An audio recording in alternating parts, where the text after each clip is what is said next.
আসসালামু আলাইকুম viewers, welcome back to my channel Nizahasan Adiba লাইফস্টাইলে। সো গাইস, আপনাদেরকে আজকে একটা বক্স আনলক করে দেখাবো, আনলকিং বক্স। সো গাইস, দেখতে পাচ্ছেন বক্সটাকে খোলা হয়েছে। এরই মধ্যে আমার হাজবেন্ড বক্সটার মাঝখানে পুরো ফুটো করে দিয়েছে। তো এখন দেখা যাক ভিতরে কি আছে।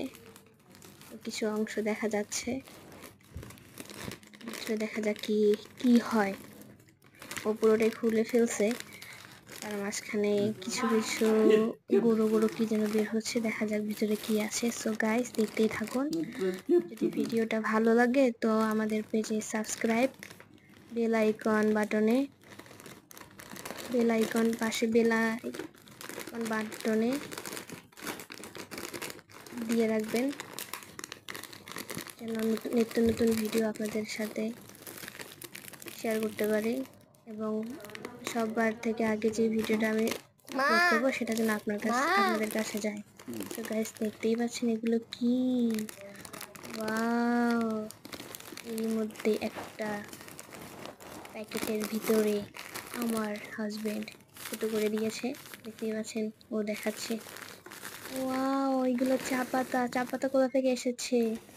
সিলেটে থেকে এসেছে পার্সেল। আমার ভাইয়া নিয়ে এসেছে পার্সেল করে, আমাদের বাসায় দিয়ে গিয়েছে। তো সারাদিন রেখে দিয়েছি যেন আমার হাজবেন্ড যখন আসবে অফিস থেকে ও এই প্যাকেটটা খুলে দেখবে কি। আমার হাজবেন্ড এতই কিপটা একটা লোক, দেখতেই পাচ্ছেন একটু একটু করে দানা পড়ে আছে চা পাতার, ওগুলো উঠিয়ে সে প্যাকেটের ভিতরে ভরছে। আর আমি পাশে দিয়ে আরেকটু কেটে নিচ্ছি যেন সাবধানে বের করা যায়। আবার বের হয়ে গিয়েছে, দেখেন আমিও ধুয়ে ফেলছি। এখন বাকিগুলো ও আবার করে করে উঠাবে। এরকম হাজবেন্ড পাশে থাকলে তো আর কথাই নেই, মাশাআল্লাহ। তো আবার আমার হাজবেন্ডের উপর নজর দিয়েন না। সো গাইস, ভিডিওটা কেমন লেগেছে কমেন্ট করে জানাবেন, লাইক এবং সাবস্ক্রাইব করে রাখবেন, নিত্য নতুন ভিডিও আপলোড দিলে যেন আপনাদের কাছে পৌঁছায়। আসসালামু আলাইকুম।